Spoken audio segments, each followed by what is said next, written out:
네, 안녕하십니까. 네, 오늘 첫날이에요. 첫날. 이게 뭐 강의에서 잠깐 이제 볼 건데 좋죠. 이뭐 아담하니 가족 같은 분위기 좋은데. 어, 일요일 날 저는 무조건 일요일 날 합니다. 무조건 일요일 날 하고 왜냐면 우리 시험이 주말에 있기 때문에 웬만하면 토요일 날 하고 싶은데 우리 왜냐면 노동법을 토요일 날 봐요. 토요일 날 보는데 아, 토요일은 이미 뭐 신림동의 모든 그 시스템 자체가 행정하고 인사관리, 선택 과목 쪽으로 좀 깔려 있기 때문에 이 노동법은 2차는 거의 다 일요일 날 할 거예요. 그래서 노동법이 평일만이 생긴 것도 아침에 못 일어나시는 분들 있잖아요. 그분들 상대로 이제 평일만이 해서 히트를 좀 쳤었어요. 저때 몇 년 전이야? 그게 한 6년 전이죠. 근데 이제 그게 이제 그게 점차 좀 사라지면서 코로나 이후에 좀 인강으로 좀 많이 대체가 된 경향이 좀 있습니다. 근데 뭐 아무래도 나와서 듣고 쓰시는 게 무조건 좋습니다. 나와서 듣고 쓰시는 게 무조건 좋기 때문에 그렇게 할 거고, 요 강의 계획서 보시면 뭐 위에 건 볼 필요 없고요. 뭐 교재는 제가 이거 서브노트처럼 제가 만든 거예요. 그래서 여러분이 3기 때 요거는 머릿속에 다 있어야 됩니다.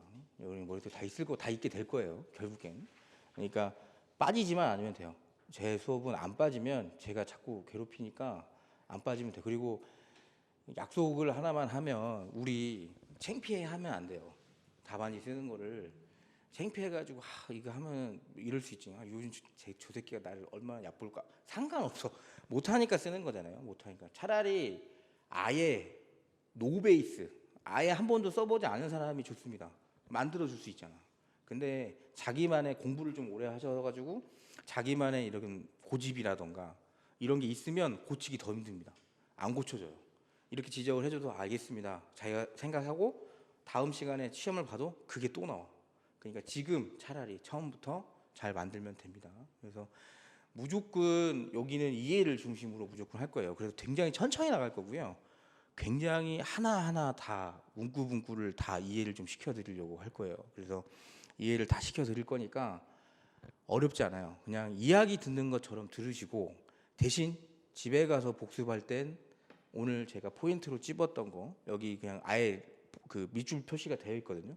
그쪽은 과감하게 암기라는 걸 한번 해보는 겁니다. 이해는 됐어. 이 사실관계가 내가 우리 회사에 다니면서 월급도 받고 사장이 시키면 일도 하고 그리고 사장이 만들어 놓은 규칙 같은 것도 적용을 받네. 그럼 이게 근로자인가? 생각을 하겠죠. 근데 여기서 우리가 공부할 건 대법원 판례를 공부할 건데 대법원 판례에서 뭐 근로자야 그랬어요. 그럼 우리는 이런 걸 보고 근로자구나라고 수업에 이해를 하면 돼. 그 다음에 뭐예요? 지속성, 전속성 이런 특수한 용어들 있죠. 그걸 이제 우리가 집에 가서 공자 공부하실 때 그걸 암기하는 겁니다. 용어를 순화시켜야겠죠. 답안지 쓰는데 사장님이 월급을 주면 이렇게 쓰면 안 되겠죠. 사업주가 임금을 제공하고 그 근로의 대가로 이런 식으로 써야겠죠. 그러니까 이거를 자꾸 순화시키는 작업을 할 겁니다. 왜 그러냐면 한 번도 이 공부를 해보지 않으면 생각보다 노무사 시험이라는 게 1차 시험 1차 시험이 진입장벽이 그렇게 크지 않아요. 예전부터. 근데 올해는 모르겠어요. 올해 40문제로 바뀌고 나서부터 모르겠지만 어쨌든 크지 않으니까 여기 수험생 대부분 진입하시는 수험생들이 2차도 괜찮을 것 같은데 하고 들어와요. 제가 한번 추론을 한번 해볼까? 여러분들이 만약에 진짜 노무사가 되고 싶어서 강의를 하시는 분들은 강의를 듣는 분들은 시험을 준비하시는 분들은 한 10% 내외입니다. 내가 진짜 이쪽에 뭐 관심이 있어서 한 50% 정도는 나중에 이거 먹고 살 때 나이 들어가지고 나와서 할 거 없는데 그래도 좀 괜찮은 거 따지 않을까? 뭐 공인중개사 이런 거 좀 별로인 것 같고 그런 게 한 50%.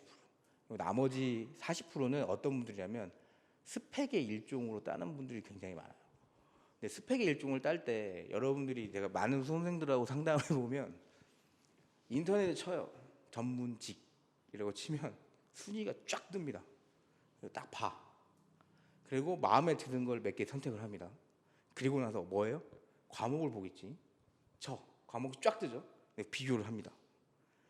많이 비교하는 게 첫 번째 일단 변호사는 난 노스쿨 가가지고 가는 것도 귀찮고 일단 거기 가서 3년 공부하는 것도 귀찮고 3년 후에 또 시험 보는 것도 귀찮아. 그리고 또 결정적으로 돈이 너무 많이 들어.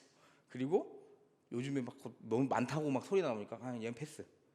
두 번째로 많이 보는 게 회계사, 세무사 많이 봅니다. 근데 회계사는 딱 봐도 진입장이 높은 것 같아. 패스. 세무사는 할만한 것 같아. 그래서 킵을 해놔요. 그 다음에 많이 보는 게 뭐 법무사. 법무사 괜찮지 않아? 내가 법무사 한번 만나봤는데 별거 없을 것 같은데? 하고 과목을 딱 누르는 순간 어떻게 돼요? 이거 못하겠구나 하고 버립니다. 너무 많으니까 과목이. 그 다음이 이제 노무사, 관세사까지 봐요. 세 개를. 근데 대부분 여기 오시는 분들은 숫자보다는 글에 좀 강한 분들이 옵니다. 노무사 봤더니 야 이거 해볼만 하겠는데? 기준문제 읽어봐도 이해도 돼. 괜찮은데? 이럽니다. 그러면서 들어오기 시작했어요.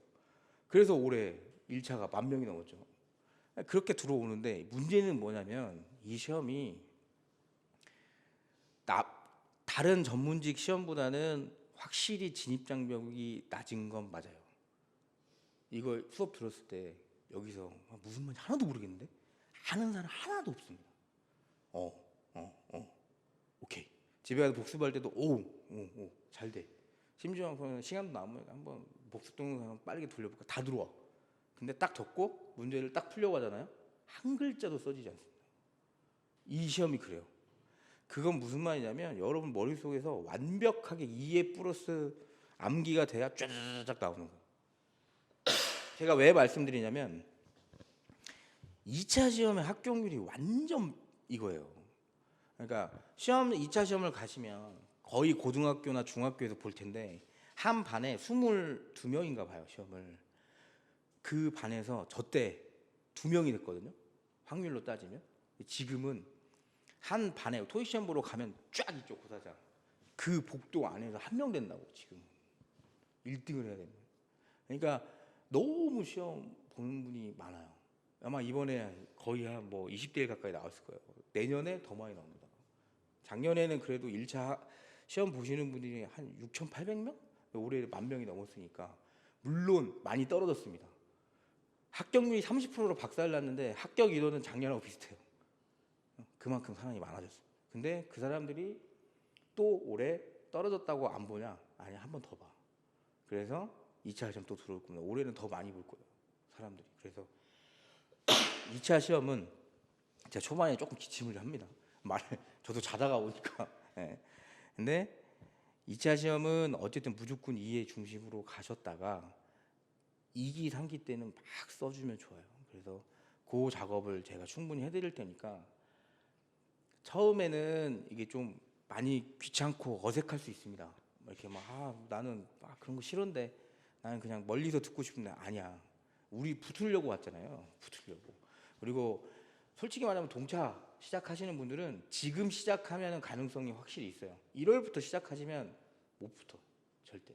제발 제가 다른 강의에서도 많이 말하지만 인터넷에 돌아다니는 거 좀 믿으면 안 돼.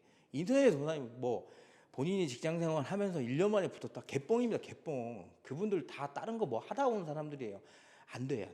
저도 다른 시험 공부 오래 했어요. 다른 시험 공부 7년 하다가 이 시험 3년 했다니까. 저도.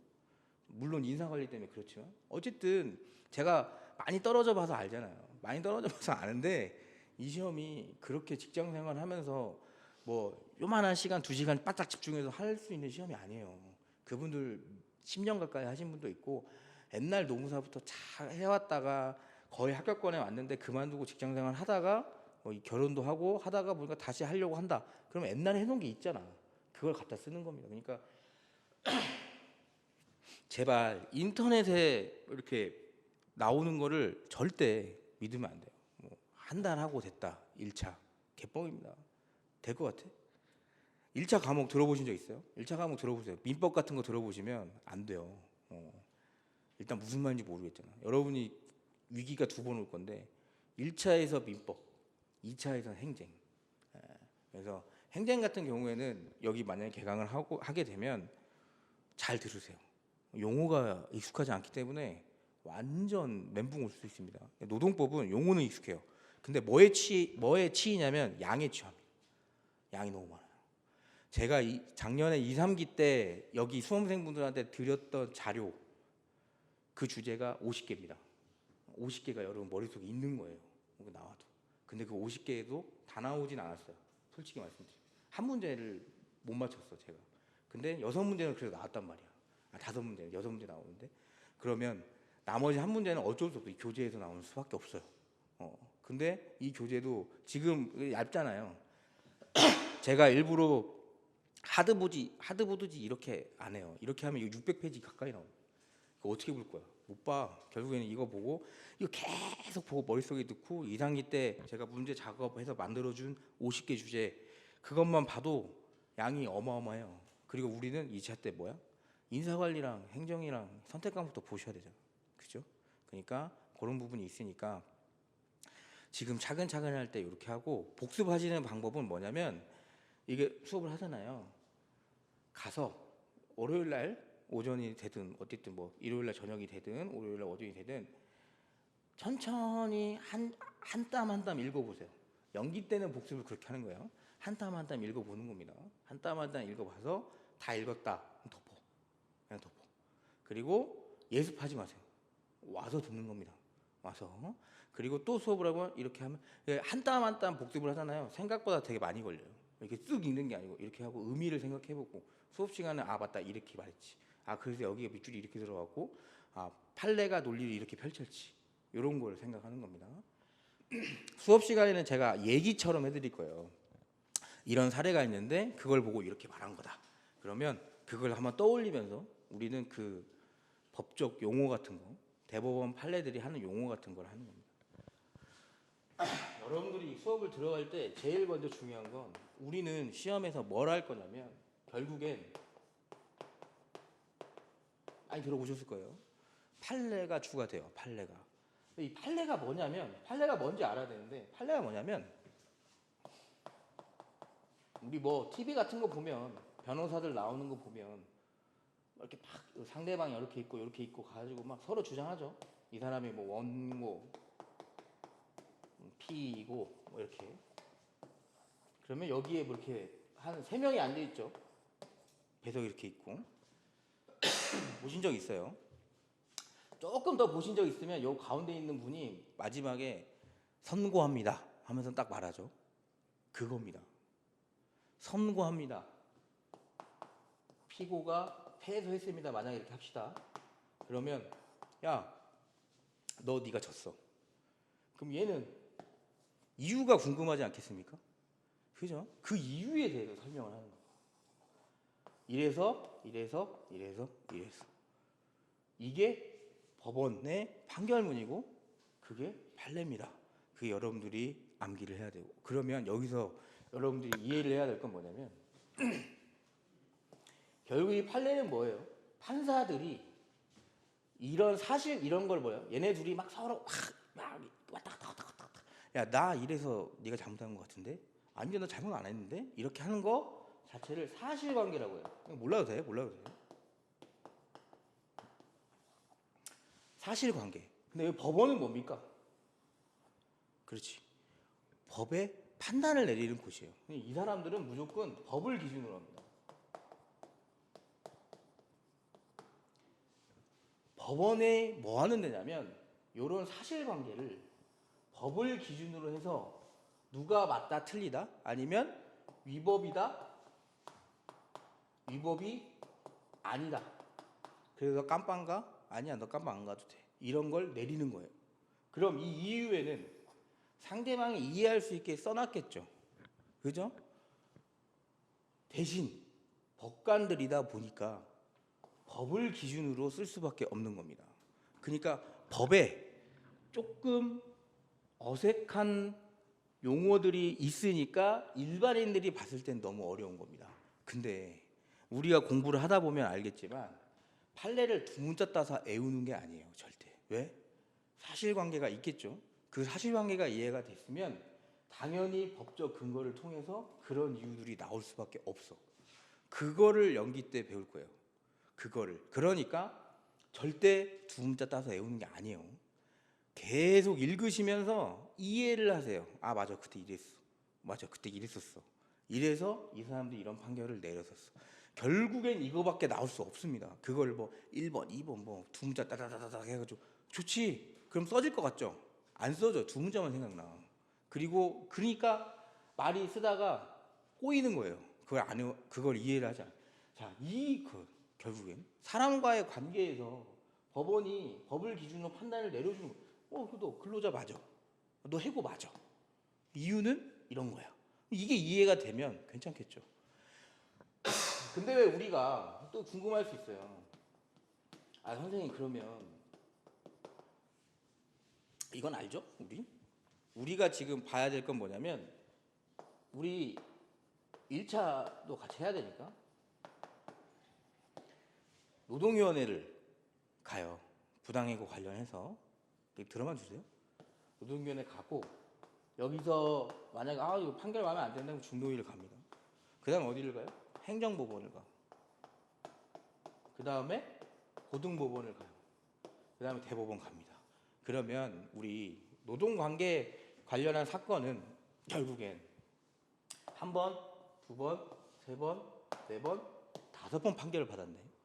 그러니까 이 이유가 납득이 될 수밖에 없을 거예요. 왜? 세상에 내놓으라 하는 똑똑한 사람들이 지금 판결을 5번이나 내린 겁니다. 그러면 이게 납득이 될 수밖에 없어. 그러니까 우리는 대법원 판례를 중심으로 보는 거예요. 수많은 고등법원 판례, 행정법원 판례 많아요. 근데 그건 뒤집어질 수가 있기 때문에. 그죠? 심지어 이 대법관 몇 명이에요? 얘는 9명이야. 이분들 할 때 어떻게 해요? 대통령이 3명, 국회가 3명, 막 이렇게 하죠. 그 정도로 어마어마한 분들이 다시 한번 판결을 내리는 겁니다. 그러니까 우리는 이분들이 내린 판결문을 최종적으로 암기를 하고 이해를 하기 때문에 이해가 안 될 수가 절대 없어요. 아셨죠? 뉴스에 나오잖아요. 대법원 이렇게 판정이 했다. 그러면 엄청난 희대의 사건인 겁니다. 최근에 시험 거의 막판에 나왔던 게 뭐예요? 손해배상 책임, 쟁행위 관련해서. 그것도 어마어마한 판례죠. 대법원이. 그것도 이제 우리가 나중에 배울 건데, 이해를 하면 쉬워요. 왜 대법원이 그런 판결을 내렸는지 잠깐은 살짝 얘기 들어주면, 제가 오다가도 뉴스를 봤는데 예전에 불법 파업 관련해가지고 노조 간부가 손해배상금을 얼마 두드러 맞았는지 알아요? 지금 495억이야, 개인한테. 근데 그게 인정이 됐다고요. 495억은 못 갚습니다. 1년에 1억씩 하면 495년이잖아. 그죠? 그러니까 그런 말이 안 되는 그런 손해배상 책임이 있으니까 여기 대법원에서 그걸 살짝 틀어준 거예요. 내가 봤을 땐 그거 아닌 것 같은데. 근데 논리가 정확해요. 논리가 정확하고 사실관계도 조금 달라요. 그러니까 그걸 다 막 나왔다고 두 문자 따서 암기하는 게 아니고, 이해를 하면 당연히 그 내용이 나올 수밖에 없습니다.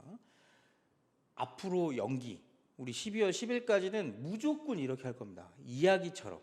이 사실관계 이런데 봐봐요. 얘가 어떻게 판단하는지 볼까 하면서 쭉쭉쭉쭉 해서 한 줄 한 줄 다 이해할 겁니다. 그럼 집에 가서 스터디 카페나 독서실 가서 공부할 때 어떻게 하세요? 그렇게 하는 겁니다. 지금은 막 쓰는 게 아니고 한번 단어 같은 거 써볼 수 있지. 이런 걸 제가 그러잖아요. 지속성, 전속성. 이거 기억 잘 안 나. 근데 판례는 딱 이 말만 해요. 지속적이고 전속적이다. 무슨 말이냐면, 지속성이 뭐예요? 계속 나랑 일을 했다. 전속성이면 뭐야? 여기서만 일을 했다. 전속 계약, 전속 출연, 이런 거죠. 이런 거를 설명을 해드리면 여러분들이 집에 가서 그 내용이 뭔지, 그러면 나중에 생각이 안 나더라도 나 여기서 계속 일했지. 얘 갑이라고 나올 거예요. 시험 문제 만약에 여기서밖에 일을 못하지. 그럼 이거 2개 생각날 수밖에 없습니다. 아셨죠? 그렇게 할 거 그렇게. 그리고 이게 보면 다른 강사님하고 좀 다르게 저희는 집단법이라고 해서 2교시에 시험 보는 걸 먼저 할 겁니다. 왜 그러냐면 어차피 설명 드릴 건데 같이 자세하게 할 거예요. 지금은 그냥 첫 시간이니까 OT처럼 들어주세요.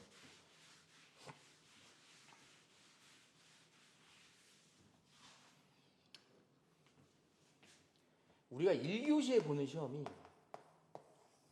뭐 시험을 어떻게 보고 이런 거 말 안 할게요. 우리 아직 시험 보려면 멀었잖아. 그죠? 우린 그냥 공부하면 돼요. 1교시에 보는 시험이 이제 개별적 근로갑니다.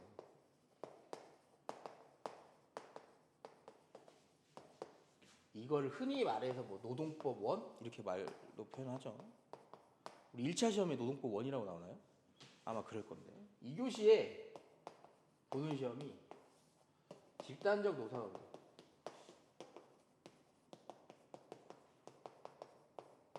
이게 노동법 2입니다. 근데 제 책도 순서는 이렇게 돼 있어요. 왜? 시험을 이렇게 볼 거니까 1교시부터. 근데 저는 요거부터 연기는 요거부터 수업을 합니다. 왜 그러냐면 자 얘는 뭐냐면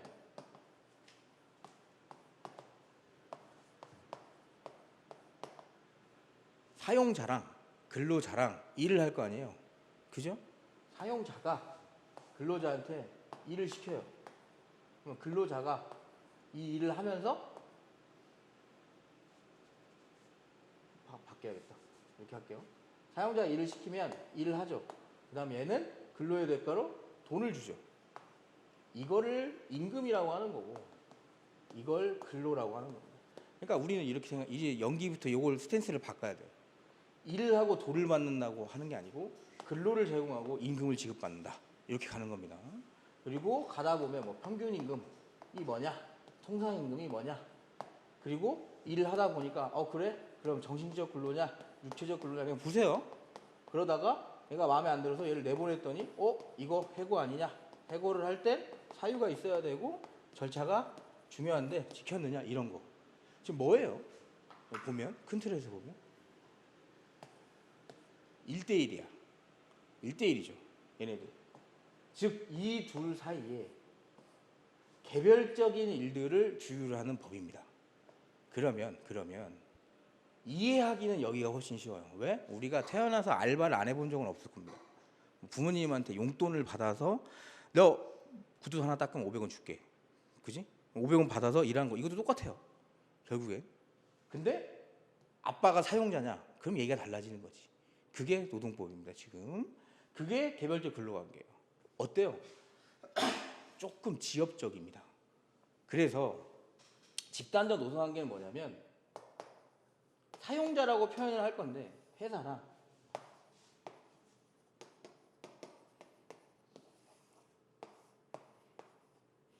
회사랑 노동조합이 서로 양측의 의견을 교환하면서 결국에 야 그럼 우리 이렇게 합시다. 올해는 이렇게 합시다. 얘네 둘이 야 구두 하나에 500원. 너무 쌉니다. 1,000원 주세요. 너무 비싼데? 700원. 700원 타결. 그래서 만들어진 게 뭐예요? 그게 근로계약이에요. 근로계약. 법에 위반한 건 나중에 문제고. 얘도 똑같아요. 회사는 야 우리 오늘 이번에 연봉 300만 원으로 동결하자. 300만 원 너무 적지? 3천만 원으로 동결하자. 노동조합이 안 된다. 더 달라. 추석 상여 우리 이번에 없는 걸로 하자. 안 된다. 달라. 그러면 오케이. 5만 원으로 타결. 하면 얘네도 뭔가 타결됐죠. 그럼 뭐라고 해야겠네. 여기 근로계약이 있었잖아. 이걸 뭐라고 하냐면 나중에 배울 거예요. 단체 협약이라고 합니다. 쉬워요. 자, 단어에 들어가 있어. 근로계약은 뭐예요? 계약이네. 우리 원룸 구할 때 그리고 뭐 집을 아직 사진 않았겠지만 어쨌든 뭐 자동차를 구매할 때 계약을 쓰죠. 왜 쓰는 거예요? 이게 내 겁니다. 내가 합니다. 하고 계약서. 뭐야 이거 그러니까. 나 근로할게요. 돈 얼마 주세요. 하는 근로계약. 이건 뭐냐면 협약입니다. 우리 둘이 악수했어. 도장 찍었고 사진도 한 방 찍고 그죠? 타결되고 사진 한 방 찍잖아. 그런 거. 근데 어떻게 했어? 단체가 있잖아. 회사가 사용자 한 명 나와요? 아니야. 얘네도 우르르 나와요. 얘네도 우르르 나오고.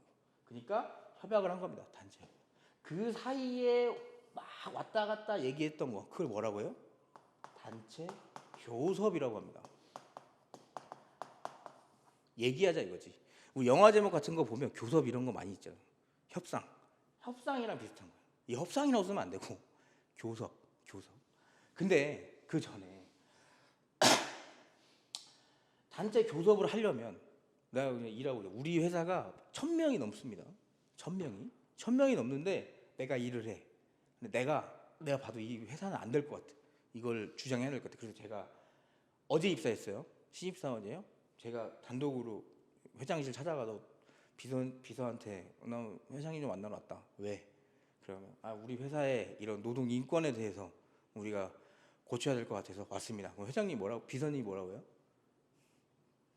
너 내일부터 나오지 마. 이렇게 됩니다. 무슨 말이냐? 혼자로는 역부족이죠.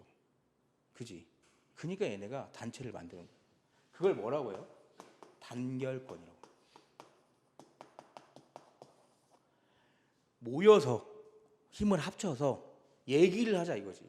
우리 학교에서도 대학교나 아니면 뭐 학생회 이런 거 있잖아요. 똑같아. 내가 혼자 학생이 총장 만날 수 있나? 못 만납니다. 근데 이렇게 막 모여가지고 하고, 그리고 뭐 초등학교든 중학교든 고등학교든 담임 선생님한테 혼자 찾아가는 것보다 반장이 총대 메고 우르르 가가지고 하는 게 좋겠지. 비슷합니다. 그래서 뭐야? 여기에 반장도 뽑고, 그리고 회의도 열고, 그리고 안건도 정해서 가는 거. 그런 게 이제 노동조합의 내부 통제권이라고 해서 우리가 쭉 배울 거예요.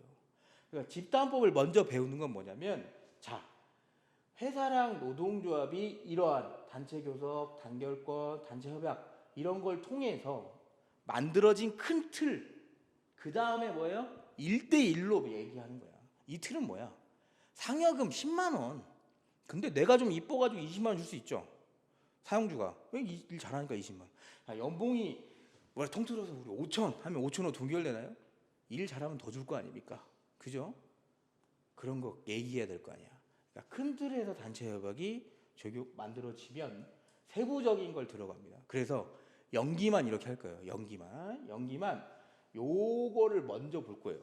요걸 먼저 보고, 자, 이제 제가 개별적 근로관계 들어갈 때 뭐라고 할 거냐면, 우리 이제 노동조합하고 회사가 어떻게 이렇게 협약을 체결하고, 협약이 마음에 안 들면 뭐 쟁행위는 어떻게 하고, 재협상을 하고, 거기서 뭐 노동조합하고 싸우다가 회사가 이런 거 있잖아요. 몇 명 꼬셔가지고 야 이거 없애봐 이런 거 하면 안 되는 거, 그게 뭐 부당노동행위라고 있어요. 그런 거 하면 안 되는 거 배우고 오면, 그다음 개별적인 뭐냐면, 자 이제 이건 안정화된 겁니다. 이제 1대1의 교환의 시간이 되는 거예요. 그때부터 하는 겁니다. 그래서 요걸 먼저 조금 볼 거예요. 요걸 보고 이해를 한 다음에 그 다음에 이걸 들어갈 겁니다. 아예 이걸 안 하는 건 아니고 여기에 이 개념들을 할 겁니다. 누가 누군지는 알아야 할 거 아니에요. 왜 그러냐면 노조법상, 이게 노조법이라고 해요. 집단의 노사관계는 노동조합 및 노동관계 조정법이라고 하는데, 왜 그렇게 부르는지 알려드릴게요. 노조법상 근로자랑 근로기준법상 근로자랑 좀 다릅니다. 이따 설명드릴 건데요. 자, 우리 그냥 딱 생각해 보면 얘하고 조금 깊은 연관관계가 있어야겠는데, 그죠? 얘는 어쨌든 이 회사랑 깊은 연관관계가 있는 것도 좋지만 결국엔 뭐냐면, 야, 주장을 할 수 있는 권리죠. 이런 걸 우리가 노동 3권이라고 해요. 이따 볼 거예요. 차근차근. 노동 3권을 주장할 수 있는 권리는 내가 지금 굳이 취업을 하고 있지 않더라도 내가 들어가고 싶은 회사를 상대로 주장을 할 수 있지 않냐 이거야. 왜? 안 들어주면 되니까. 그죠? 그래서 얘가 좀 범위가 좀 커요. 그런 부분. 그래서 그런 것도 좀 볼 겁니다. 그래서 전체적으로 이런 거 위주로 조금 볼 거다. 그래서 무조건 이해 위주로 하셔야 됩니다. 지금은 암기하는 게 절대 아니에요. 암기하면 절대 안 돼. 그래서 이 보시고 강의 계획서 이 뒤에 보시면 진도가 좀 나와 있어요. 예습하면 안 돼. 예습하지 말고 그냥 오는 겁니다. 가볍게 오는 거야. 대신 빠지면 안 돼요. 만약에 그럴 수 있어. 뭐 결혼식, 중요한 결혼식이 있어서 주말이니까. 저도 그래요. 저도 그래서 한번 지난주에 엄청 친한 친구가 늦게 장가를 가서 제가 사회를 봐야 돼서 어떻게 했냐면, 여러분 시험 이렇게 보고 점심 시간을 좀 길게 가졌어요. 길게 가신 다음에 갔다 왔어요. 여기 삼성동에서 했으니까 죽는 줄 알았습니다. 갔다 왔는데 어쨌든 뭐 그렇게까지는 하실 필요 없고, 만약에 가족 행사라던가 이런 게 있어서 못 나오면 월요일 날 시간이 있잖아요. 동영상 열어주잖아. 바로 들어야 돼. 그거를 내가 토요일 날 들었지. 아니야. 바로 들어. 바로 들으세요. 그리고 동영상 강의 볼 때 멈추지 마세요. 스페이스바 누르지 말라고. 누르면 안 됩니다. 그냥 가는 거야. 그냥 가는 겁니다. 그래서 그냥 틀어놓으세요. 수업 와서 똑같이 쓰는 겁니다. 동영상 듣는 분들도 똑같아. 누르지 마. 누르면 못 나가. 안 됩니다. 그러니까 누르지 말고 쭉. 만약에 이해 안 되면 공부하다가 왜 그러냐면 제가 왜 그렇게 말씀드리냐면 공부하다가 이해 안 되잖아요. 그러면 내가 복습을 해보세요. 그래도 이해 안 되잖아. 그럼 물음표 쳐. 그 다음에 저한테 물어보셔도 되고 아니면 그냥 나 그냥 선생님하고 좀 불편해서 안 물어보고 싶은데 그러면 그냥 1월 달까지 기다려. 1월 달에 또 그 부분을 설명하죠? 그럼 갑자기 이해가 되는 마법이 일어납니다. 왜 그러면 여러분들이 아직 익숙치 않기 때문에 그래요. 자전거를 처음 탈 때 이렇게 탈 거 아니야. 근데 타긴 타잖아. 어떻게 하면 잘 타지? 몰라요 그때는. 근데 공부를 계속 하다 보면 계속 읽다 보면 이해가 됩니다. 수업은 지나가면 버려요. 내가 졸았어 버리라고. 그냥. 왜? 우리 1월 달에 또 할 거고 2월 3월 달 또 계속 해요. 어차피 돌아옵니다. 지나간 버스에 미련을 두면 안 돼. 대신 계속 읽어봐야지. 내가 생각한 의미는 이거였어. 물음표 쳐놓고 생각해놓고 다음에 한번 강사한테 물어보든지 아니면 이렇게 뭐 다시 한번 들어보든지. 그리고 절대 빠지면 안 되는 거 한번 말씀드렸고 두 번째는 뭐냐면 질문하는 걸 두려워하면 안 돼요. 질문하는 거 두려워하면 절대 안 됩니다. 카톡 있잖아 우리 비대면 시스템. 카톡 됩니다. 예, 카톡 되니까 저는 핸드폰이 2개예요. 2개니까 여러분이 새벽에 3시까지 스카에서 공부하다가 스카라는 말 요즘에 처음 들었어요. 요즘에 스카라고 한다며. 자꾸 줄임말을 쓰니까 이게 참 스카 하길래 스카가 뭐지? 했더니 저희 노무사님들이 저도 이제 노무사님들을 같이 해요. 같이 모셔놓고 하는데 스카 했더니 30기 노무사님이 그러더라고요. 스카 몰라요 대표님? 그러길래 내가 스카가 뭔데? 그랬더니 스터디 카페 줄임말이래. 저 때도 스터디 카페는 있었습니다. 신림동 고시촌에 하나 있었어. 장사가 안 돼서 그러지. 어쨌든 요즘은 다 스카를 가신다며요. 요즘엔 뭐 다 태블릿로 공부하신다며요. 저 때는 막 이렇게 책 들고 다녔거든요. 네, 요즘에 참 그래요. 그래서 작년에 지난달에 여기 들었던 그 동차 여자분이 태블릿 갖고 이렇게 수업 들으시길래 그 뭔지 한번 물어봤더니 요즘에도 그렇게 한다고 하시더라고요. 대학교도 그렇게 한다며 요즘에는. 많이 바뀌었네. 많이 바뀌었습니다. 제가 05학번이거든요. 여러분들은 몇 학번이에요? 그지? 요즘에 뭐 2, 3학번이 있는 거지? 지금 그죠? 곧 있으면 20년 치고 나가겠는데? 어쨌든 중요한 건 뭐냐면 질문을 절대 두려워하지 마세요. 제가 이때 번호 알려드릴게요. 지금 알려드릴게요. 뭐 인강 넣는 분들도 하셔도 돼요. 근데 뭐 메일이 편하면 메일로 하셔도 돼. 요거 그냥 카톡. 그러니까 누가 봐도 제 카톡인지 압니다. 이게 그 동그라미 해가지고 제 이름이 써져 있기 때문에. 그래서 여기에 자연스럽게 남겨. 스카 가서 집에 가면서 보내도 돼. 조금 부탁드리고 싶은 건 본인이 이해해서 쓰지 말고 찍어서 보내. 그게 더 빨라. 아셨죠? 찍어서 이거 왜 이래요? 왜 이럴까요? 이렇게 보내세요. 그게 빠릅니다.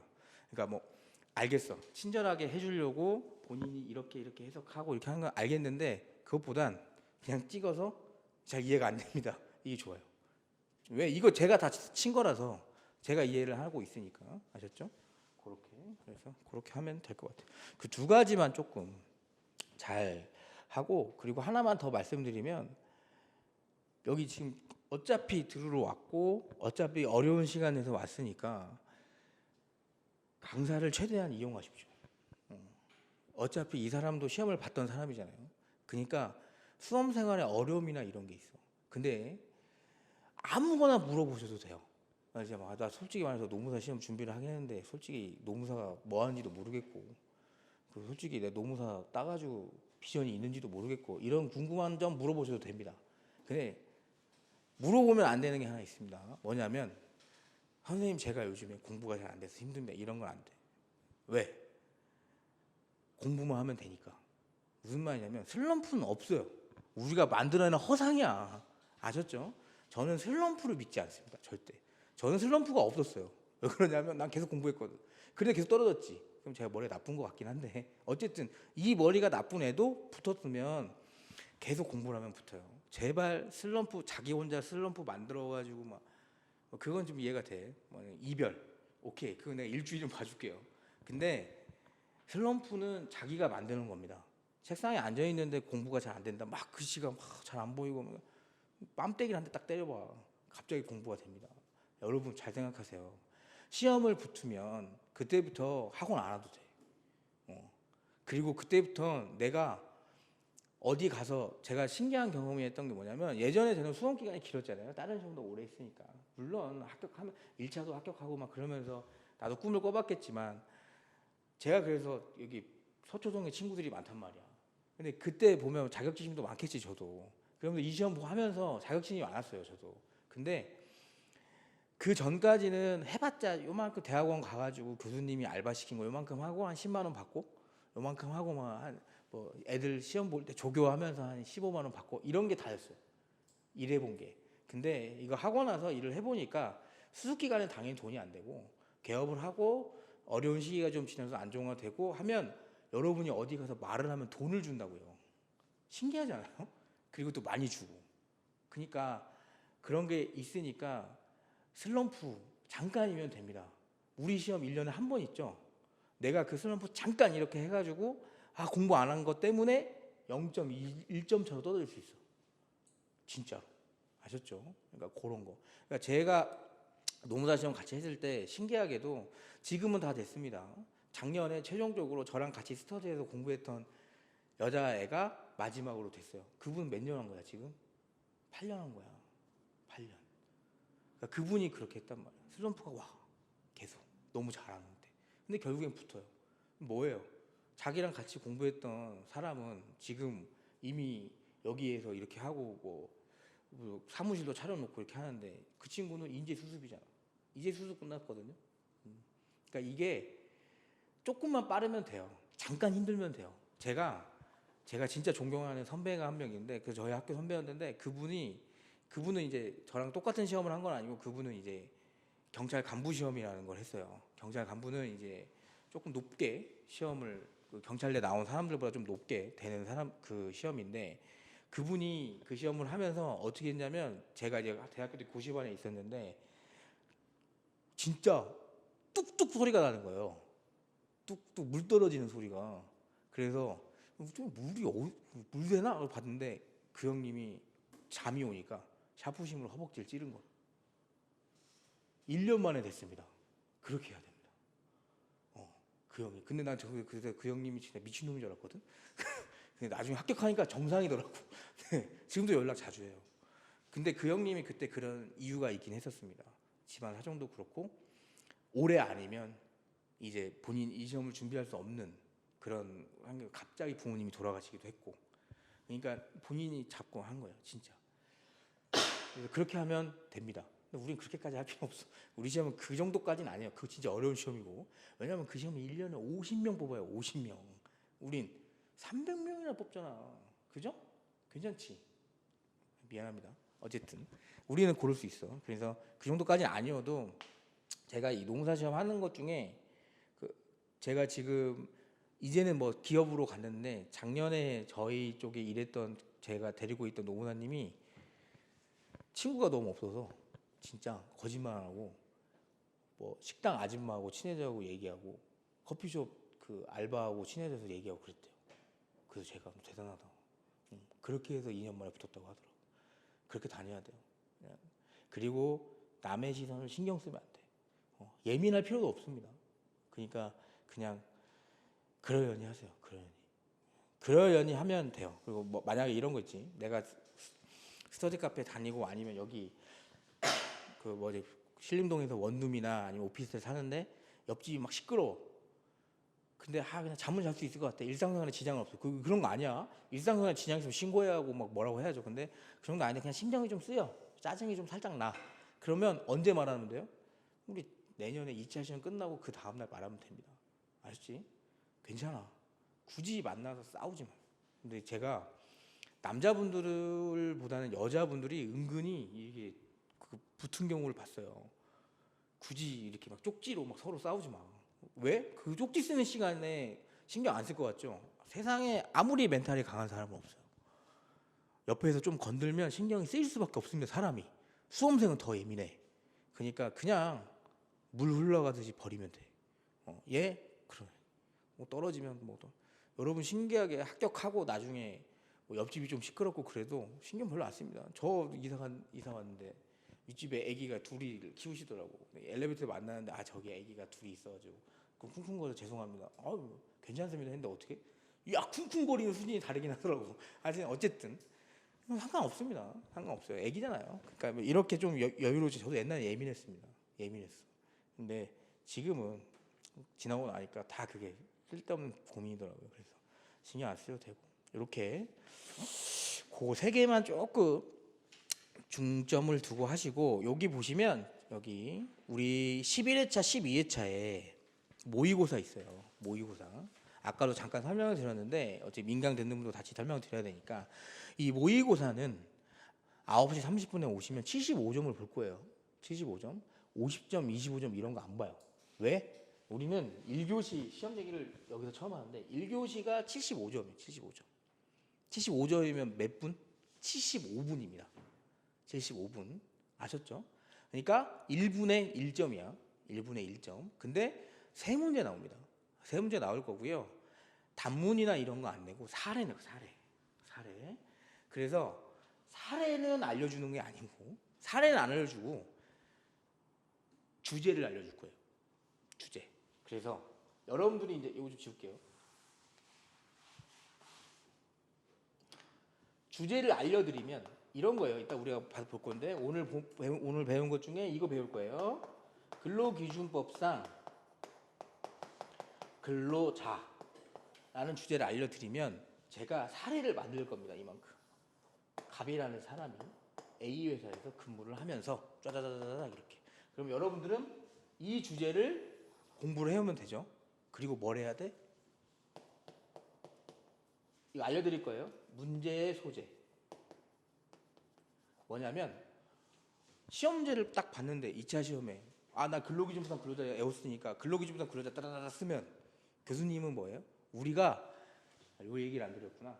우리가 판사들이 만들어 놓은 걸 보고 공부하죠. 우리가 답안지 쓰는 건 우리가 판사가 되는 겁니다. 아셨죠? 이 사실관계에 대해서 우리가 판사가 돼서 우리가 써주는 거예요. 이해할 수 있게. 누가 이해할 수 있게?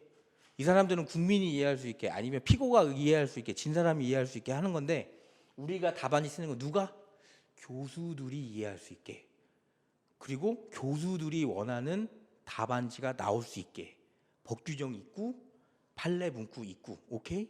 그러니까 이걸 쓰는 거예요. 그러면 이 문제의 소재라는 건 뭐예요? 서라고 써도 돼요. 근데 서라고 쓰는 건 좀 비추야. 왜냐면 서는 뭐냐면 우리가 근로기준법상 근로자에 대한 논의를 할 때 서라고 쓰는 거예요. 논문 자체가. 지금은 뭐예요? 문제가 있잖아. 그럼 이 문제가 뭘 묻는지에 대해서 쓰면 되겠지. 그래서 문제의 소재 아니면 뭐 사안의 소재 뭐 이렇게 쓰는 것도 있는데 저는 문제의 소재를 많이 씁니다. 아마 여러분들 다 문제의 소재를 쓰게 돼. 왜? 제가 계속 가르칠 거니까. 문제의 소재에 갑과 A 회사의 문제를 쓰고 그래서 갑이 근로기준법상 근로자에 해당되는지 검토해 보겠다 하고 넘어가면서 이제 뭐 법규정 써주고 그 다음에 판례, 태도 써주면서 여러분이 외운 걸 여기다 쓰는 거예요. 그 다음에 뭐야? 중요한 거. 자, 그러면 내가 문제 풀어야 되더라. 문제의 소재는 뭐냐면 갑과 A 회사가 이런 계약을 했는데 봤더니 어느 정도 사용 종속 관계가 있는 것 같아서 근로기준법상 근로자가 논의가 된다. 근데 구체적인 판단 기준은 일단 볼 거예요. 법규정만 봐서는 안 되니까 판례, 대법원 판례가 쭉 나열해 줬더라. 그러니까 그거 보고 판단하겠다라고 해서 논리적으로 하는 거예요. 그래서 내 밑에 볼게요 하면 일단 법규정 볼게요. 봤더니 이거밖에 안 써져 있네요. 그래서 판례 태도 볼게요. 판례 태도 봤더니 이렇게 써져 있네요. 그럼 뭐다? 문제 풀어줘야 될 거 아니야. 그지? 판례. 그래서 이걸 사안의 해결이라고 해요. 그래서 뭐 1번, 2번 어떤 요소? 판례에서 1번, 2번 판단 요소를 내려요. 그걸 어디랑 매칭하는 겁니까? 문제랑 매칭하는 겁니까? 그러니까 문제를 여기서 쓰면 안 돼. 문제에 나온 사례를 버리라는 게 아니고요. 문제에 나온 사례를 여기서 쓰는 겁니다. 판단 기준 플러스 사례. 판단 기준 플러스 사례. 그래서 보다 여기 하나 더 결론. 오케이? 그래서 최종적으로 마지막에 결론 하면 문제에서 묻는 말이 있겠죠. 갑이 근로기준법상 근로자인가? 라고 하면 갑은 근로기준법상 근로자가 아니다. 근로기준법상 근로자가 맞다. 이렇게. 요거. 그래서 여러분들은 제가 이 주제를 알려주면 요 주제를 해서 어디? 여기를 중점적으로 하는 거예요. 그러니까 문제를 푸는 연습을 시키는 겁니다. 이거 당연히 이 주제는 암기를 하는 거고. 아셨죠? 전혀 어렵지 않게 할 거니까 뭐 쉬운 거 위주로 낼 거니까 그건 너무 부담 갖지 마시고. 그리고 이제 모의고사가 끝나면 지금은 제가 생각했을 때는 점심 드시고 오시면 첨삭이 다 돼 있을 거예요. 제가 점심에 첨삭을 거의 하니까. 그리고 끝나고 조금 늦게 가셔도 되면 제가 대면으로 다 받으실 겁니다. 다 받으리고 갈 테니까 그렇게. 그래서 너무 급하다 그러면 그 다음 주 아침에 제일 일찍 와서 받을 거니까 답안지는 근데 웬만하면 그날 받고 가세요. 내가 예민해져서 쓴 다음에 그날 봐서 대면 받는 게 제일 효과가 좋아요. 그 다음에 뭐 해야 돼요, 여러분? 다음에 여기 23회차, 24회차 시험 볼 때 그때 지적받았던 거 여기서는 지적받으면 안 되는 겁니다. 그런 연습하는 거예요. 답안 첨삭 받아서 아, 너 몇 점? 이거 하지 마, 제발. 나중에 뭐 정말 뭐 유명한 강사님들과 가면 몇천 명 있잖아요. 그래서 등수 1등부터 300등까지 붙었을 것 같아, 올해? 절대. 그 점수는 그냥 잊어버리는 겁니다. 첨삭 굿 좋다. 이게 좋은 게 아니에요. 문제점을 파악을 해줘야지. 100점짜리 답안지는 절대 없습니다. 법대 교수님들은 채점을 어떻게 하는지 아세요? 인사관리 교수님들은 제가 듣기로는 법대 교수님들, 인사관리 교수님들은 채점을 이렇게 보고 100점 만점이면 80점, 5 플러스 해서 80점에서 끝에 갈수록 뭐 만약에 84, 5점이 될 수 있어요. 법대 교수님들은 뭐 어떻게 하냐면 100점부터 시작을 합니다. 그래서 뭐 마이너스 1, 마이너스 3, 마이너스 7 깎아. 아셨죠? 제가 채점을 해봤기 때문에 알아. 그 밑에서 해봤고 있으니까 깎아요. 무조건 깎습니다. 왜? 너네들은 내 상대가 안 된다는 겁니다. 아셨죠? 이겨 먹으려고 하지 마세요. 못 이겨. 그러니까 깎여요. 그러니까 우리는 어쨌든 시험 준비할 때 이렇게.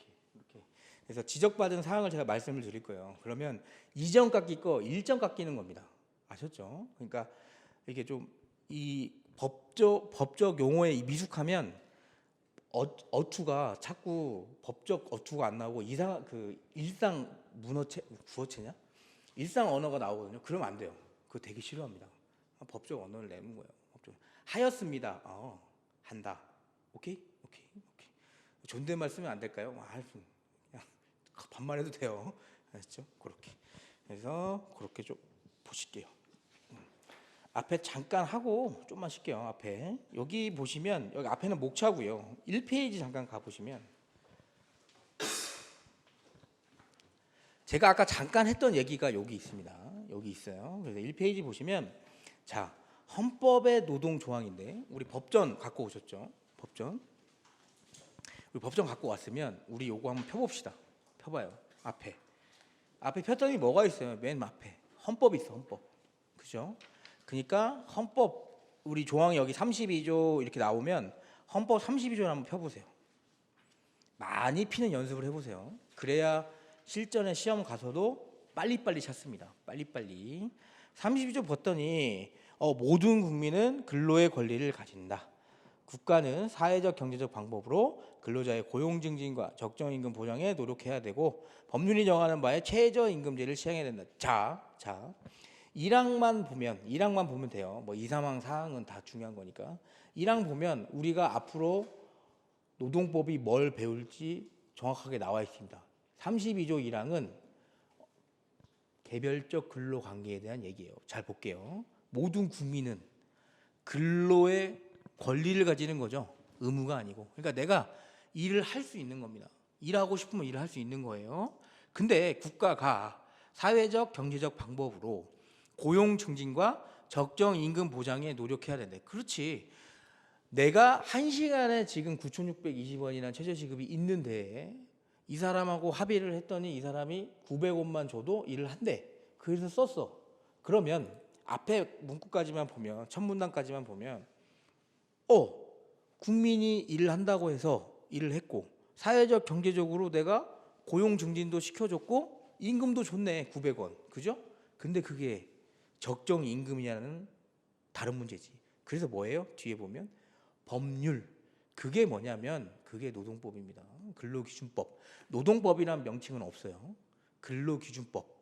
집단적 노사관계법이 합쳐져서 노동법이라고 하는 거고, 그래서 법률이 정하는 바에 의해서 최저임금제 시행이라. 그러니까 뭐다? 법률 관계로 니네 둘 사이 우리가 조정할 수 있겠다라고 나온 최초의 근거 규정이 32조 1항입니다. 오케이? 2항 보시면 모든 국민은 근로의 의무도 가지는데 국가는 근로의 의무의 내용과 조건을 민주주의 원칙에 따라 법률로 정한다. 뭐 3항 보시면 기준은 인간의 존엄성을 보장하도록 법률을 우리 그 예전에 뭐 전태일 그 열사분이 막 몸에 불 붙이고 한 이유가 뭐예요? 그 좁은 공간에서 15시간, 16시간 일하니까. 그래서 지금 뭐 일주에 52시간으로 제한되고 이랬잖아요. 그런 것 때문에.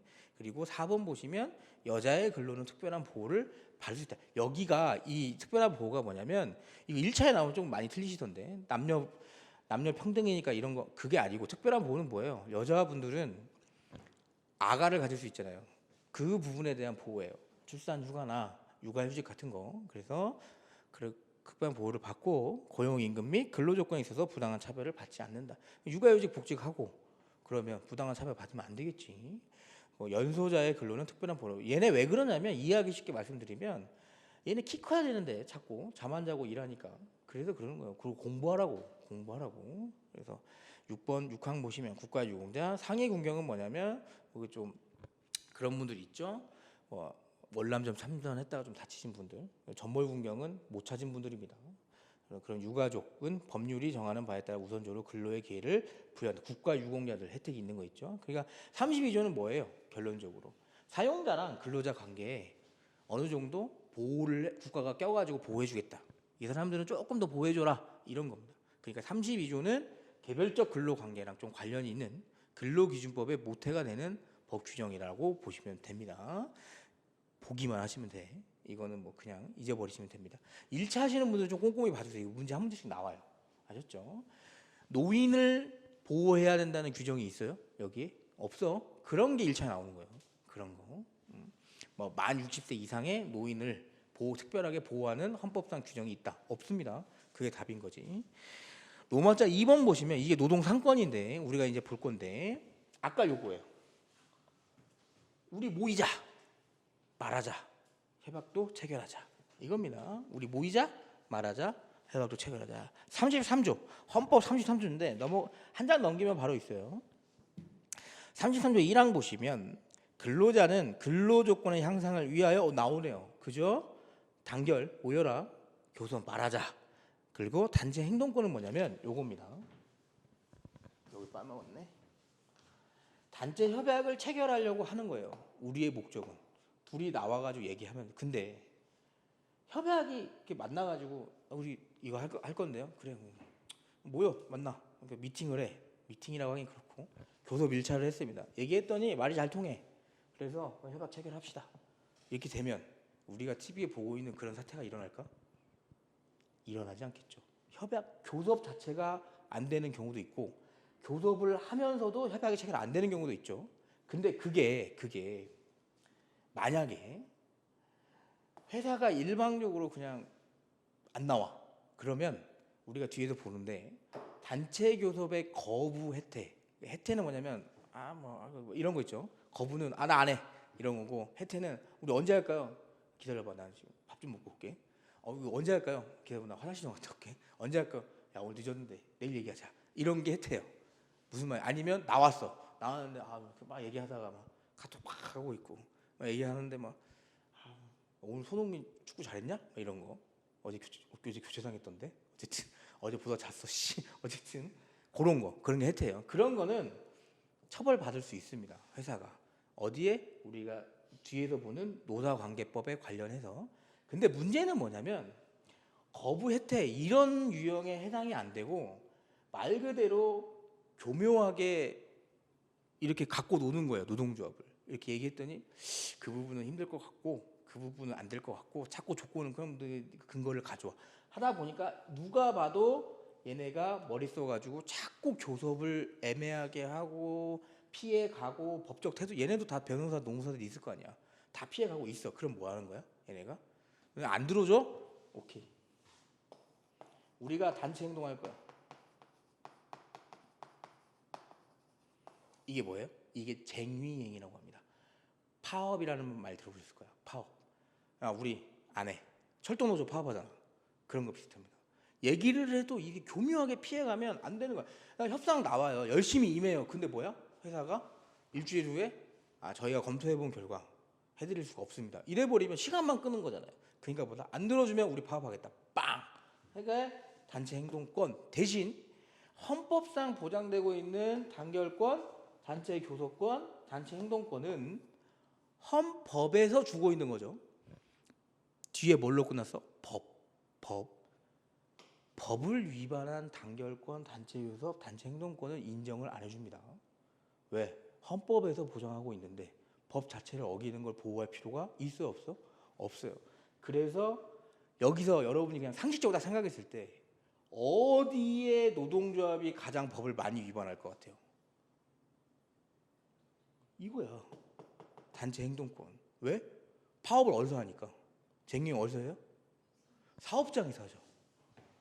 방문각에서 직원분들이 파업을 하려면 방문각 여기에서 해야지 효과가 있죠. 여기서 안 하고 어디? 저기 스타벅스 1층 카페에서 하면 효과가 있어? 없어요. KFC에서 하면 또 모를까? 어쨌든 무슨 말인지 알죠? 그러니까 이거 하면서 뭐하고 문제가 많이 생겨요. 결국에 방문각은 누구 겁니까? 방문각 사장이 있겠지. 사장 거잖아. 사장이 어쨌든 경제적 이익을 위해서 만들어 놓은 사업장에 본인들이 진을 치고 나와서 경제적 손해가 있다면 그 손해배상 책임을 물을 수 있겠죠. 근데 헌법에서 보장하고 있는 법을 잘 준수해서 한 단체 행동권은 헌법이라는 기본권, 엄청 큰 테두리 안에서 보호하는 거기 때문에 뭐다? 우리가 여기 노동조합 및 노동관계조정법에 민사 면책 책임을 주어놨습니다. 형사 면책 책임이랑 아셨죠? 그러니까 보호해주겠다 이거야. 해라. 하지만 법에 저촉되면 안 된다. 요 스탠스를 갖고 가세요. 그렇게. 왜 법에 저촉되면 안 되는지 알겠죠? 헌법에서 보장하고 있으니까 그래요. 그래서 33조 1항에서 단결권, 단체 교섭권, 단체 행동권을 가진다. 이걸 노동상권이라고 하는데 헌법재판소에서 이거 들어만 주십시오. 단체 교섭권 안에 이런 논리도 있었어요. 예전에 한 90년도 초반 때는 이 노동법이 그때 확 되기 시작했거든요. 그러니까 교수님들 사이에서 이제 학계에 대한 여론이 있는 겁니다. 우리는 헌법상 보장한 건 단결권, 단체 교섭권, 단체 행동권이니까 단체 협약 체결권은 없지 않냐? 헌법상 보장. 그러니까 단결권, 단체 교섭, 단체 행동해라. 협약 체결 안 해도 되는 거 아니냐? 이렇게 나오는 겁니다. 근데 그게 말이 돼? 협약 체결은 결국에 노동상권 보호하고자 하는 이유는 딱 하나예요. 단체 협약 체결하려고 하는 거예요. 그러니까 헌법재판소에서 뭐라고 하냐면 단체 교섭권 안에 협약 체결권을 포함하고 있다라고 판단을 내려줍니다. 그래서 엄밀히 말하면 단체 교섭권 안에 단체 협약 체결권도 들어가 있다고 이해를 하시면 돼요. 동그라미 2번 보시면 공무원은 별도 적용됩니다. 공무원 별도예요. 우리 1차 하시는 분들은 노동법도 그렇고 그리고 사회보험법 이런 거 봤을 때도 공무원 군인들은 뭐예요? 별도야. 우리 시험 범위가 아니야. 아셨죠? 3번은 법률이 정하는 주요 방위산업체에 종사하는 근로자의 단체 행동권은 법률이 정하는 바에 의하여 이를 제한하거나 인정하지 아니할 수. 3항은 우리가 시험 문제에서 한번 쓸 일이 있을 겁니다. 왜 그러냐면 자, 단체 행동권 좋아. 법에서 절차를 잘 갖춰서 우리가 나중에 볼 텐데 쟁행위 할 때 찬반 투표도 걸치고요. 이런 거 해요. 그런 거 잘 거쳤어. 위법행위도 안 해. 우리는 불도 안 지르고 싸움도 안 해. 그러면 잘 지켰네. 보호를 해줘야지. 근데 문제는 뭐냐면 여기 사망에 말하는 건 야 근데 주요 방위산업체에 종사하는 애들 이거 좀 막아야 되는 거 아니야? 원자력 이런 걸 관리하는 애들인데 파업을 해버려. 그러면 어떻게 돼요? 이게 나중에 문제가 되면 국민들이 피해를 보죠. 그렇기 때문에 요걸 제안해 놨습니다. 요걸 뒤에 가서 보면 우리가 안전보호시설 관련해가지고 그거 우리가 단체행동권 관련해서 한번 볼 거예요. 그렇게. 그래서 33조는 집단적 노사관계하고 관련이 있다. 그렇게. 그래서 밑에 보세요. 법적 성질. 들어만 두세요. 이거는 애우는 게 아니야. 들어만 두세요. 이런 거다. 노동 상권은 그 행사를 국가가 적극적으로 보호 조장하여 주도록 요구할 수 있는 생존권. 답안지 쓸 일 전혀 없습니다. 전혀 없어요. 성질뿐만 아니라 그 행사에 대하여 국가의 부당한 방해나 간섭을 받지 않을 자유권으로서의 성질도 함께 그냥 무슨 말이냐면 내가 단결하고 단체 교섭하고 단체 협약할 거 결국엔 뭐야? 우리 근로 조건에 대한 거죠. 근로 조건을 그냥 회사하고 관계만 하면 회사와 나의 관계니까 거기서 끝날 수 있지만 여러분 임금 받아서 뭐예요? 생활할 거 아니야. 그죠? 그리고 아빠야. 임금 받아서 뭐예요? 가족들 부양할 거 아닙니까? 결국엔 뭐야? 이 사람들의 생존권과도 관련이 있을 수밖에 없습니다. 돈이 없으면 밥을 못 먹는데. 그리고 뭐예요? 자유권. 이거 하려고 했더니 아까 회사가 쟁행이 시작했더니 회사가 갑자기 영화 같은 거 보면 있죠? 쫙 나와가지고 막 다 건봉해가지고 막 다 두드려 패. 그건 뭐야? 안 되는 거잖아. 그죠? 그런 거. 자유권 이런 거 있다. 두 가지의 성격을 가진다. 그래서 법적 효과 보시면 자유롭게 할 수 있고 면책 부여 효과는 아까 제가 설명 잠깐 드렸습니다. 형사 면책, 민사 면책 뒤에서 볼 거예요. 쟁의행위와 관련해서 당체행동과 관련해서 법을 저촉하지 않으면 헌법상 보호가 되기 때문에 형사 면책, 민사 면책도 해준다. 사용자에 대한 효과 잠깐 보시면 헌법상의 기본권은 원래 국민과 국가의 관계에서 적용되는 것이고 제3자인 사용자에게도 적용되므로 제3자에 대한 효력도 가진다. 이거는 가끔 나와요. 제가 설명해 드릴게요. 아니 이 문구가 나온다는 게 아니고 제3자 효가 나와서 설명을 드릴게요. 단체 협약에서 나올 거라서.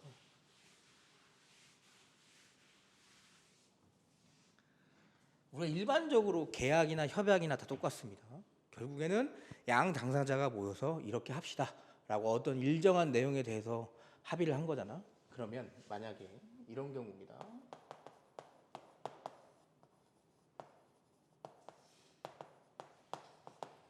뭐 근로자라고 해도 되고요. 어쨌든 노동상권은 누가 보호하고 있는 거예요? 헌법 33조를 통해서. 답안지 이렇게 쓰시면 안 돼. 이건 제가 그냥 취약해 쓰는 거고. 헌법 33조를 통해서 국가가 노동조합이나 근로자를 보호하고 있는 경우입니다. 그죠? 근데 이거 효과를 누가 받고 있어요, 지금? 얘네는 그냥 보호받는 거고 당연한 거고. 누가 지금 피해라고 보긴 그렇고 누가 들어줘야 되는 거야, 지금? 사용자가 들어주고 있는 거야. 자, 계약의 당사자는 얘네 둘인데 효과가 누구한테 미치는 겁니까? 제3자한테 미치는 거예요. 이거를 제3자 효라고 해요. 우리 단체 협약에서 배울 겁니다. 단체 협약에서 규범적 효력 볼 때 한번 배울 거. 한 번 더 나와요. 아, 제3자 효가 이건구나. 당사자가 아닌데 다른 사람이 받는 거. 그렇게. 그래서 방가로 3번이 그런 거, 양가로 3번이 그런 거 넘어가시면 가볍게 들으세요. 이거는 뭐 어렵게 들을 게 아니에요. 그리고 권리의 주체 보시면 노동상권의 주체는 근로자로 한정합니다. 노동상권의 주체를 근로자로 한정. 자, 여기서 근로자라고 하는 건 근로기준법상 근로자 플러스 노조법상 근로자까지 합치는 겁니다. 오케이. 이해가 잘 안 되시면 이렇게 생각하세요. 캐디 분들, 골프장 캐디 같은 분들 같은 경우에는 골프장에서 월급을 받는 구조가 아니에요. 골프장에 오는 손님들을 한번 안내를 해주고 돈을 받아요. 근데 그 일정 부분을 골프장에 반납을 하는 것뿐이야, 사용료로. 그럼 이분들은 근로기준법상 근로자는 아닌 것 같네. 왜? 임금을 안 받잖아. 그죠? 근데 이분들이 만약에 뭔가 업무 조건이나 이런 거 개선하려고 할 때 누구한테 요청을 해야 돼요? 사용자, 골프장한테 요청을 해야 돼요. 그니까 보다 노조법상 근로자는 되는 겁니다. 법 규정에서도 바로 구분을 해드릴게요. 이따가. 4번 보시면 공무원의 노동 3권의 제한 보시면 이건 뭐 알 필요는 없는데 어쨌든 공무원 노조법이 제정돼요. 6급 이하의 일반직, 5급 그래서 뭐예요? 6급 이상부터는 고위직으로 봐서 얘네는 노동조합 못 만들어요. 아예 단결권과 단체 교섭권을 행사할 수 있도록 허용하고 있다. 그렇게 단결권 보시면 단결권은 근로자가 근로조건 향상을 위해서 자주적으로 노동조합이나 그 밖의 단결체를 조직 가입하거나 그 단결체를 운영할 권리를 말합니다. 뭐예요? 그러니까 모이자 이겁니다. 모이자. 성질은 역사적으로 근로자가 노동조합을 조직에 가입하는 것을 법적으로 승인하려는 것이므로 단결할 자유. 우리가 모일 자유입니다. 적극적 단결권이라고 하는 거고. 그리고 이런 것도 있어요. 이거는 그냥 용어를 좀 익숙하게 해주세요. 왜냐하면 저희가 유니온샵이나 이런 거 할 때 이게 나와요. 단결할 자유는 당연히 있는 거 알겠지. 모이자. 근데 모여서 하나 만들었습니다. 근데 나는 얘가 싫어. 이 노동조합 별로 나랑 안 맞아. 아니, 내가 헤어진 여자친구가 여기 있어. 안 좋게 해서 상처를 많이 받아 안 가고 싶어. 이럴 수 있잖아요. 내가 가입하지 않을 자유도 있는 겁니다. 그게 노동조합에 가입하지 않거나 노동조합에 탈퇴할 자유, 즉 단결하지 않아야 할 자유인 그걸 뭐라고 한다? 소극적 단결권이라고 합니다. 용어를 조금 익숙하게 해주십시오. 우리가 써야 될 답안지에 쓸 거는 적극적 단결권하고 소극적 단결권 요 두 용어는 쓸 거예요. 그러면 이게 무슨 의미인지는 알아야 될 거 아니야, 그지? 그 정도.